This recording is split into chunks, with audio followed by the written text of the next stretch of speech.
50তম জন্ম মহোৎসবে আমরা পালন করছি। একটা গুরুর আশীর্বাদ ছাড়া সম্ভব নয়।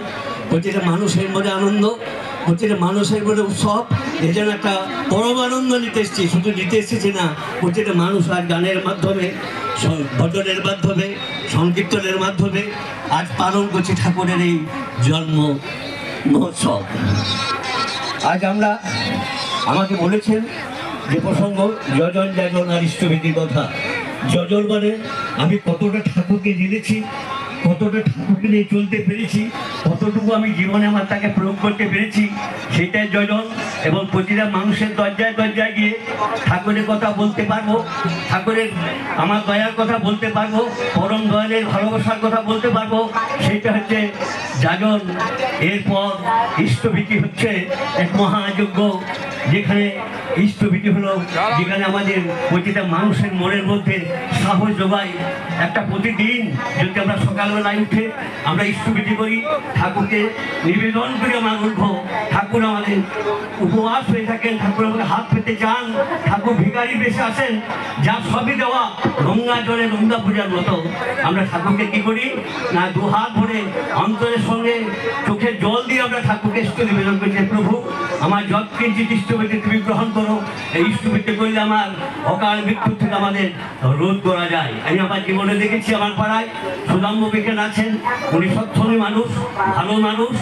ওনার যখন হার্ট অ্যাটাক হয়, রাস্তার ধারে পড়ে পড়ে ছটফট করছিল, সে কাঁদছিল, তার জ্ঞান ছিল না শেষে। ওদের মানুষ, সচ্ছলী মানুষ, ওনারা ছুটে যান, তাকে বাঁচিয়ে তোলেন, সেখানে মিশনে নিয়ে যান। বরং দয়ালের যে এতখানি ভক্তি, এতখানি ঠাকুরের প্রতি তার ভালোবাসা, আর এতখানি ইষ্টভীতি যা ফল আমার চোখের সামনে দেখা সুদাম্য বিজ্ঞান আছেন। উনি আজ সুন্দরভাবে একটা মানুষ, হার্ট অ্যাটাক মানুষ কীভাবে ছুটে বেড়াতে পারে, এই পরম দয়ালের করুণা ছাড়া সম্ভব নয়। আমরা কি চাই? আমাদের চাই লতার মতো স্বভাব অবলম্বন করতে, আর আমার আদর্শ বৃক্ষকে ধরে থাকতে। আমার আদর্শ বৃক্ষকে আমার পরম দয়াল আমার ঠাকুর, তাকে আমাকে যদি ধরে থাকি, তাকে আমি যদি নিয়ে চলি, তাহলে আমার জীবনে সব কিছু পেতে পারবো। তিনি চেয়েছিলেন প্রতিটা মানুষকে ভালোবাসতে। আমাদের জীবনে সব কিছু আছে, কিন্তু এখন মানুষের মধ্যে ভক্তি নাই, ভালোবাসা নাই, শ্রদ্ধা নাই, প্রেম নাই, প্রীতি নাই। এইটাই উনি চেয়েছেন যে প্রতিটা মানুষের মধ্যে ভালোবাসা নিয়ে আসুন, বিশ্বাসটা নিয়ে আসুন, আত্মত্যাগ, নির্ভরতা। আর যদি বিশ্বাস থাকে তাহলে জীবনে সব কিছু পাওয়া যায়। প্রতিটা মানুষের মুখে এটা ছড়িয়ে দিতে হবে। একবার আমাদের আমেরিকায় নিউ ইয়র্ক টাউনে একটা বক্তৃতা হচ্ছিল, সেখানে সাংবাদিকরা ছিলেন। বক্তৃতা হচ্ছিল কানেকশন অ্যান্ড কন্ট্যাক্ট, এই ব্যাপারে আলোচনা। আর পরের দিন যখন আসেন, সেই সাধুর শেষে পরে সেই সাংবাদিক জিজ্ঞাসা করছিলেন যে আচ্ছা, আপনি যে বললেন contact and connection, what is the difference between this? তখন উনি কিন্তু বলেছিলেন যে আপনি কোথা থেকে আসেন? না, আমি নিউইয়র্কে থাকি, আমি এখান থেকে এসেছি। উনি কিন্তু ওই প্রসঙ্গে না গিয়ে অন্য প্রসঙ্গের কথাটা বললেন, আপনার বাড়িতে কে কে আছে? না, আমার বাড়িতে আপনার মা নেই, মা মারা গেছেন, আমি আর আমার ভাই বোনের আছি। আচ্ছা বলুন তো, বাবার সঙ্গে আপনার কতদিন পর কথা হয়? তো বলে এই 8 দিন 10 দিন পর হয়। আচ্ছা, আর ভাই বোনরা কখন আসে? না, 1 বছর 2 বছর পর। ও আচ্ছা, তার মানে তোমার সঙ্গে তার কন্ট্যাক্ট আছে, কিন্তু কানেকশনটা নাই। বাবা একা থাকেন, বাবা কি করেন, বাবার খোঁজ খবর নেন কি? তখন কিন্তু চক্ষু ধরে তার চক্ষু অশ্রুধারা জ্বলতে থাকে এবং বললেন, আমি হ্যাঁ মামার উত্তর পেয়ে গেছি যে কানেকশনটা, তাই জীবনে আমাদের জীবনে কানেকশন কিন্তু ঠাকুরের প্রতি, কানেকশন তো ঠাকুরের কাছে রাখতে হবে।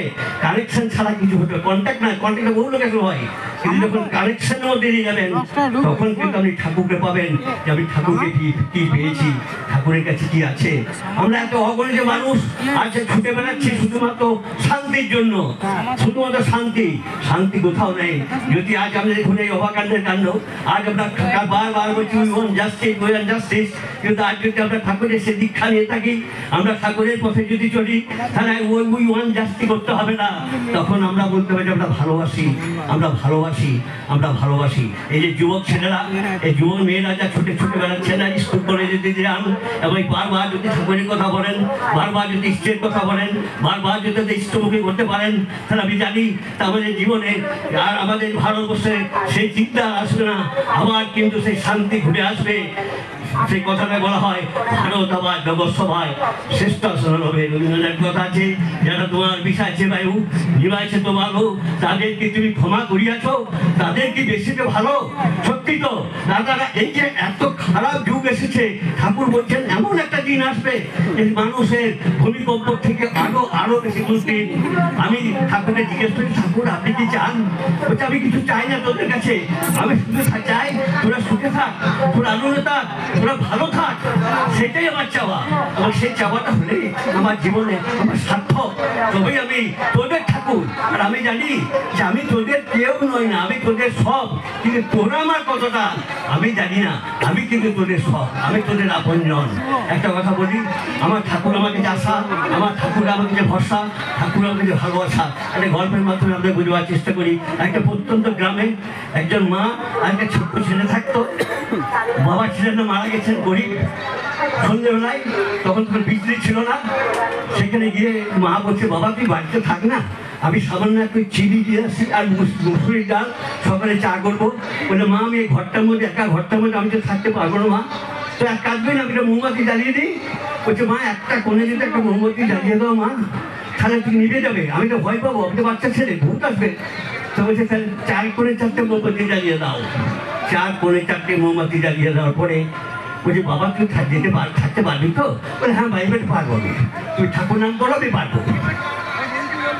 যখন ঘুরতে ঘুরতে প্রথম মোমবাতি দেখছি ওই কোণে গেল, তখন বলছে যে তুমি নিবো না, তুমি কে? তখন ও বলছে আমি সুখ, হ্যাপিনেস, আমি সুখ। এই বলে সেই মোমবাতিটা নিতে গেল। তখন ওর চোখে জল পড়ছে, মা গো আর 3টি মোমবাতি আছে মা, তুমি তাড়াতাড়ি এসো। দ্বিতীয় যখন মোমবাতি কাছে গেল, তখন বলছে তুমি কে? তুমি নিবো না, আমার মা নেই। তখন ও তখন বলছে আমি শান্তি, আমি শান্তি। সুখ নেই তো শান্তি নেই। ওকে ঝটঝট হয়ে গেছে, মা তুমি তাড়াতাড়ি এসো। 2টো মোমবাতি কিন্তু চলে গেছে, আমার ভয় লাগছে। 3 মোমবাতি কাছে যখন যায়, তো বলছে তুমি নিবো না বন্ধু, তুমি সবাই কে? তখন বলছে আমি আনন্দ। সুখ যেখানে নাই, শান্তি যেখানে নাই, সেখানে আনন্দ থাকতে পারে না। লাস্ট মোমবাতি নিভে গেল, লাস্ট মোমবাতিটা জ্বলছে। বলছে তুমিও নিভে যাবে, আমি থাকবো কি করে বলো? তখন ও বলছে না আমি আশা, আমি লিখবো না, আমি কিন্তু আশা। শান্তি চলে যাক, দুঃখ চলে যাক, সুখ চলে যাক, আশা যায় না। তাই আমার জীবনে যতই কষ্ট হোক যাই হোক, আমার প্রভু আমার জীবন আছে, প্রভু আমার জীবন আশা। প্রভুকে নিয়ে আমরা বেঁচে থাকবো, প্রভুর গুণগান করবো। বেশি সময় নেই, 5 মিনিট সময়। সবাই ভালো থাকুন, সুন্দর থাকুন, সুস্থ থাকুন। জয় গুরু।